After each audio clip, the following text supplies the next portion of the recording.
Okey, Assalamualaikum semua.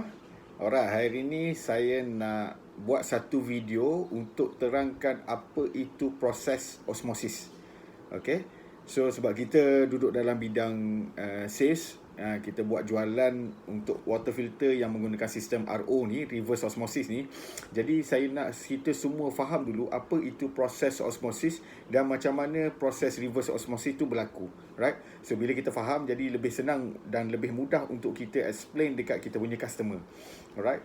So osmosis ni adalah proses di mana peralihan ataupun pergerakan cecair daripada kawasan yang berkepekatan tinggi berkepekatan rendah kepada kawasan yang berkepekatan tinggi. Kepekatan tinggi, faham tak? Alright, contohnya, alright, okay. So biasanya cecair ni adalah air lah contohnya. Okay, so air yang daripada orang kata apa, kepekatan rendah, dia mengalir masuk kepada kawasan yang berkepekatan tinggi. Okey, kita ambil contoh ni kat depan ni saya ada letak dua cawan air. Satu ni adalah air yang tanpa ada solution, tanpa ada pewarna, yang ini ada pewarna sirap. Okey, so kalau katalah imagine dua gelas ni adalah satu balang yang sama contohnya. Alright, so yang tengah-tengah ni adalah membran. Membran RO lah. Okay, reverse osmosis punya membran. Jadi kenapa membran ni kena ada kat tengah? So membran ni akan menghalang daripada cecair sirap ni mengalir pergi ke sini. Faham tak? Alright. So sebab tu ada membran. Sebab membran ni hanya melepaskan molekul-molekul air sahaja untuk go through membran ni. Alright. So bila kita, kalau katalah kita duduk dalam satu cawan ni, kita duduk dalam satu bika ni, alright, dua air ni. So bila kita letak membran, okay, so pada peringkat permulaan dia akan isi padu dia sama. Okay, kalau korang tengok kat sini, air dalam cawan ni dengan air dalam cawan ni, dia punya isi padu dia sama. Alright, so selang beberapa minit lepas tu, isi padu air dalam bekas ni dia akan berkurang, manakala isi padu dalam bekas ni dia akan bertambah. Alright, tapi total dia still sama lah. Okay, seolah-olah macam ni lah, macam saya tuang. Okay, dia akan jadi macam macam final result dia macam ni. Alright. So macam mana boleh berlaku macam tu? Maksud dia air daripada kawasan berkepekatan rendah ni, dia go through, mengalir melalui membran ni untuk masuk kepada kawasan yang berkepekatan tinggi. Alright. Proses ni adalah proses semula jadi. Kenapa berlaku macam tu? Sebab untuk dia menyeimbangkan. So bila air ni akan berhenti bila kepekatan dekat sini dia sama dengan kepekatan dekat sebelah sini, barulah air tu berhenti mengalir masuk melalui membran ni. Alright. So itu adalah osmosis. Proses osmosis. Proses di mana cecair ataupun solution daripada kawasan berkepekatan rendah mengalir masuk kepada kawasan berkepekatan tinggi. Alright. So ini contoh dia. Alright. So dalam kehidupan kita pun selalu berlaku proses osmosis ni. Contoh katalah kita pergi mandi laut lah contohnya.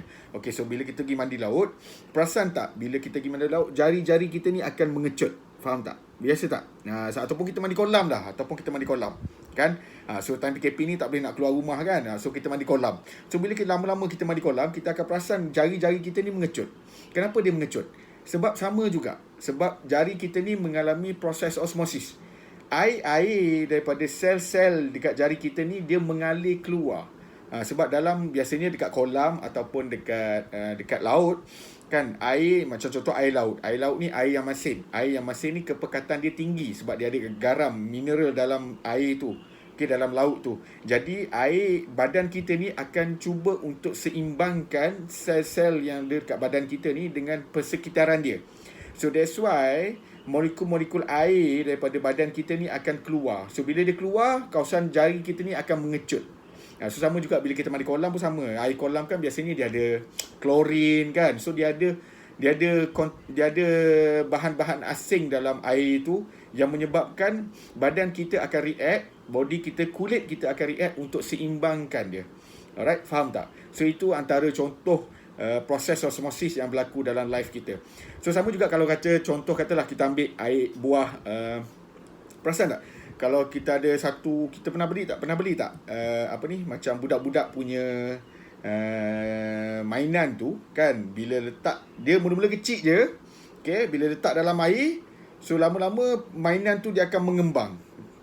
Kan, ataupun macam kita beli yang bola-bola bulat tu kan, untuk pasu tu kan, biasa letak dalam pasu tu kan, kan biasa mula-mula bila kita beli dalam plastik tu dia kecil je kan. So bila kita letak dalam pasu and then kita letak air, lama-lama dia akan mengembang. So itu adalah proses osmosis juga, di mana air daripada luar masuk ke dalam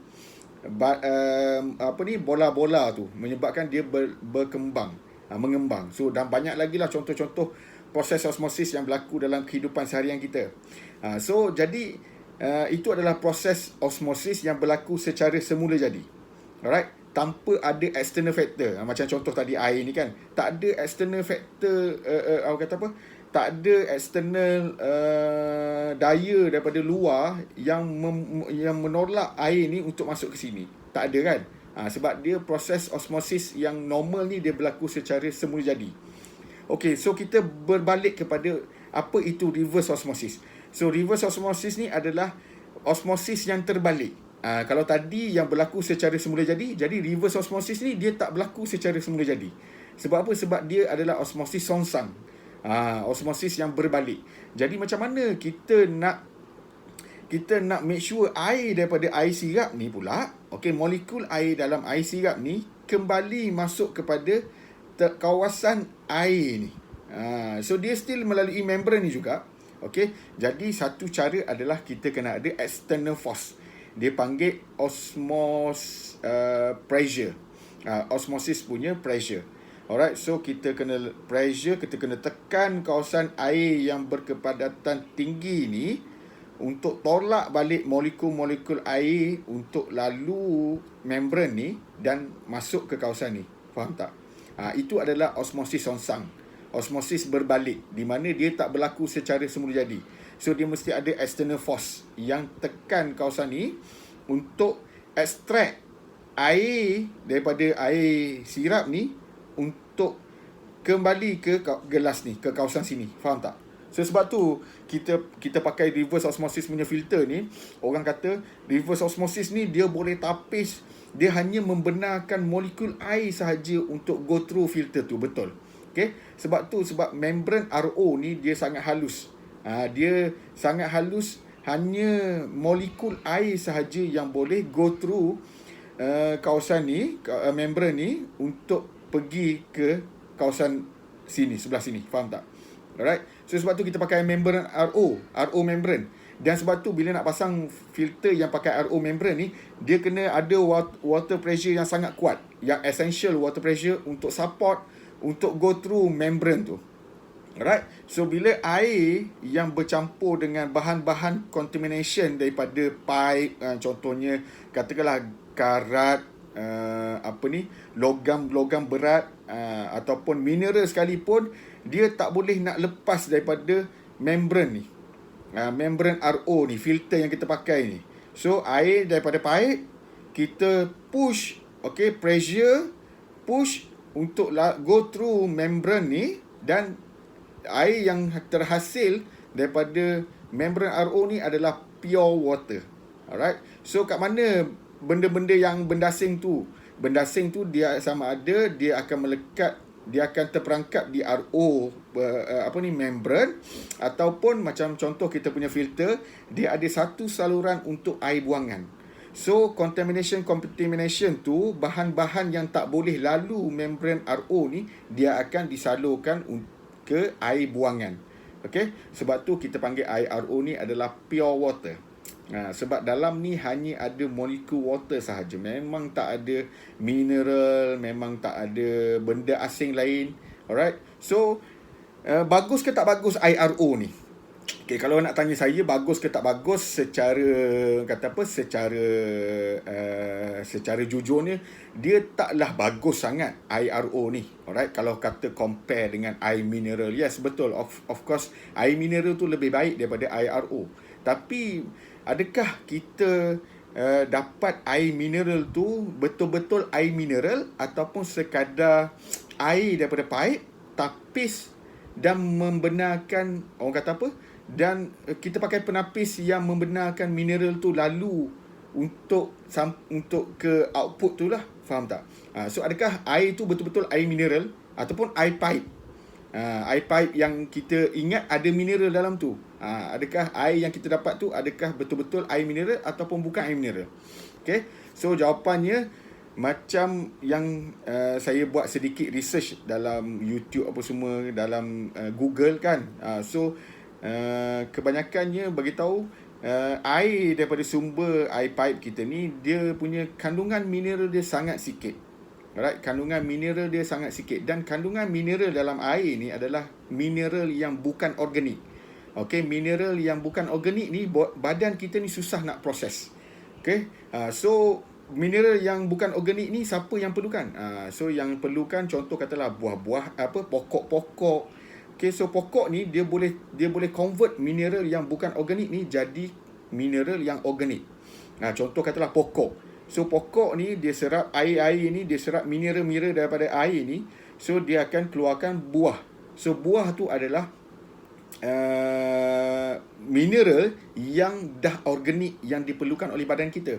Okay, so sebenarnya badan kita ni perlukan mineral organik yang mana kita boleh dapat daripada sumber-sumber buah-buahan, sayur-sayuran, yang mana sayur ni dah proses dah mineral inorganik tu kepada organik. Sama juga dengan buah. Buah tu dah proses dah mineral yang inorganik tu kepada organik punya mineral. So baru badan kita boleh proses mineral tu. Alright, so sebenarnya mineral dalam air ni kita boleh neglect. Alright, so yang penting kita nak tapis apa? Yang penting kita nak tapis bahan-bahan yang metal ion tu tadi. Metal ion ni contoh karat. Okay, karat, mercury ni adalah metal ion. Logam-logam berat yang ada dalam air yang sangat-sangat berbahaya untuk badan kita. Alright, so kita kena tapis yang itu dulu. Alright, so ada filter dekat luar, ada salesperson ataupun company dekat luar, dia claim, dia kata okay, kita punya filter boleh tapis logam berat dan dalam masa sama kita boleh maintain mineral. Alright, so kita fikir secara common sense lah. Alright, so logam berat ni dia punya partikel dia lagi kecil daripada mineral. Okay, so bayangkan kalau kita dah tapis logam berat tu, macam mana mineral yang saiz lebih besar daripada logam berat tu boleh lalu filter tu. Logik ke tak logik? Faham tak? Okay, logam berat ni dia punya saiz dia lebih kecil daripada mineral. So kalau katalah penapis tu dia punya saiz penapis tu, lubang-lubang penapis tu boleh tapis karat. Okay, dah maknanya lubang tu lebih kecil daripada karat. So bila lebih kecil daripada karat, macam mana partikel mineral yang lebih besar daripada logam berat tadi tu nak lalu? Faham tak? So yang kata filter dia ni boleh tapis karat dalam masa sama air tu ada mineral, saya rasa tu adalah satu overclaim yang sangat tak betul. Alright, secara common sense-nya kalau filter tu dah tapis karat, that means dia terpaksa tapis semua bahan-bahan ataupun semua partikel-partikel yang lebih besar daripada karat tu. Alright, so macam RO, kita memang tapis karat dan kita terpaksa tapis sekali dengan mineral-mineral inorganik yang ada dalam air tu. Alright, so kalau customer tanya, habis tu tak bahaya ke bila kita minum air RO ni? Sebenarnya tak bahaya. Okay, sebab apa? Sebab sepatutnya air RO ni lebih bersih daripada air mineral yang datang daripada pipe tadi tu. Okay, sebab kalau katalah kita pakai filter mineral, that means dia terpaksa buat saiz membran dia tu lebih besar daripada mineral. Kan, sebab dia nak make sure mineral pun boleh lalu filter tu dan ada dalam air. So jadi bila mineral boleh lalu, that means kita punya logam berat pun boleh lalu lah, pasal logam berat lagi kecil daripada mineral. So air yang kita rasa air mineral ni sebenarnya bahaya. Sebab apa? Sebab dalam ni ada logam berat sekali. Alright, so kalau tanya secara personal opinion, bagi saya lebih baik kita buang logam berat tu dulu.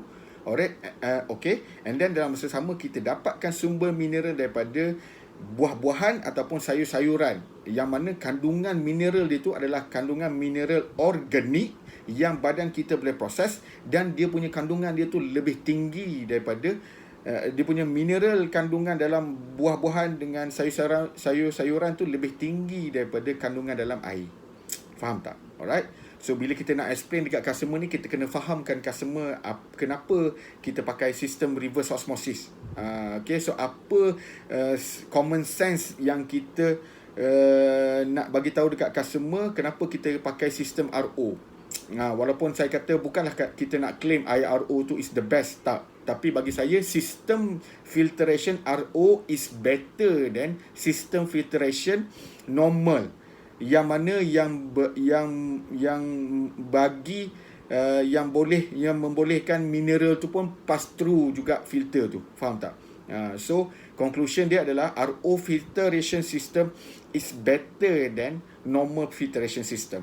Okay, sebab RO ni dia bagi kita pure water, tak ada contamination lain, maknanya tak ada kotoran-kotoran lain. So kita minum air yang bersih, lepas tu kita dapatkan sumber mineral external orang kata apa, mineral ni daripada sumber luar. Okay, sebab hidup kita ni bukan bergantung pada minum air je, tak. Ada ke orang hidup 10 tahun 20 tahun hanya dengan minum air? Tak ada kan? Betul tak? Kita kena makan. So mineral daripada makanan kita, mineral daripada buah-buahan tadi tu yang kita consume. Alright. So sebab apa? Sebab kita kena betulkan persepsi customer ni. Kadang-kadang customer ni dimomokkan oleh mungkin salesperson yang nak jual produk-produk diorang ni kan. Kata IRO ni tak bagus, sekian. Jadi kita buat penjelasan macam ni supaya customer lebih faham. Oh, macam tu rupanya sistem RO. Jadi bila customer faham sistem RO, customer sendiri boleh nampak sistem RO filtration is better than normal filtration. Jadi customer akan willing to pay untuk produk yang pakai sistem RO. Alright? Okay. So semoga perkongsian saya ni bermanfaat dan boleh share dekat kawan-kawan kita supaya diorang sendiri pun tahu apa itu sistem filtration RO, apa itu proses RO, apa itu proses osmosis. Alright. So setakat tu saja. Sekian, terima kasih. Assalamualaikum.